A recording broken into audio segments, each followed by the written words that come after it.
Salut, c'est Zondor. Alors aujourd'hui, sera question de la série Supergirl. Ah, Supergirl, cette série sous-estimée et mal aimée. Elle est souvent jugée trop girly, trop niaise.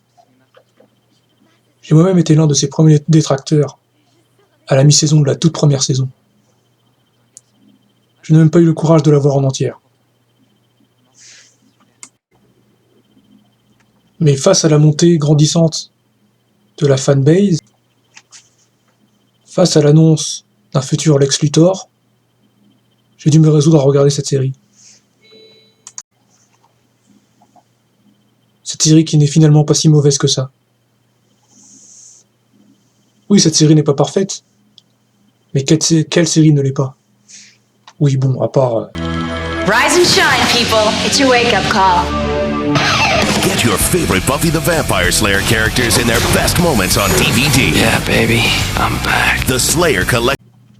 D'ailleurs, en parlant de Buffy, j'ai remarqué 3 similitudes entre la fin de la saison 2 de Supergirl. À la fin de la saison 2 de Supergirl, Kara doit abandonner la personne qu'elle aime.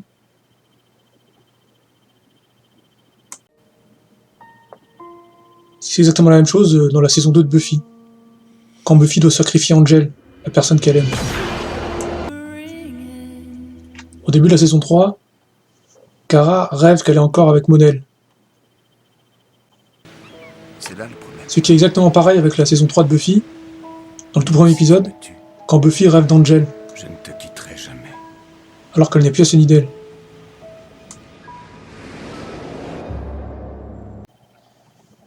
Si le thème principal de la saison 3 de Supergirl, c'est que Supergirl doit affronter Règne, une entité maléfique kryptonienne, ça fait contraste avec la blonde contre la brune. Ah, d'accord. Dans la saison 3 de Buffy, Buffy est confrontée à Face, une tueuse rebelle qui est brune. Donc on en revient au duel de la blonde contre la brune.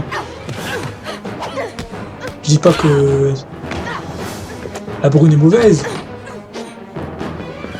c'est juste une métaphore. Et la série Supergirl est bourrée de métaphores, car Supergirl c'est pas juste une série un peu niaise, il y a des choses beaucoup plus profondes que ça dedans. Des thèmes comme le racisme, la tolérance, un thème qui a jamais été vraiment abordé sur une série qui parle de Superman.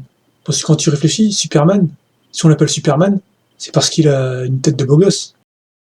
Il faut pas oublier que Superman, c'est un extraterrestre.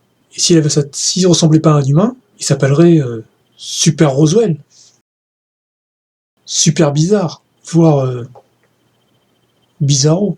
Car même si Lex Luthor, on sait que c'est un méchant, c'est un psychopathe, c'est un taré, mais au fond de soi, on sait qu'il a peut-être raison. On sait qu'il faut se méfier des gens qui ont des super pouvoirs. Surtout qui viennent pas de la Terre. En quelque sorte, Lex Luthor, c'est nous, les êtres humains.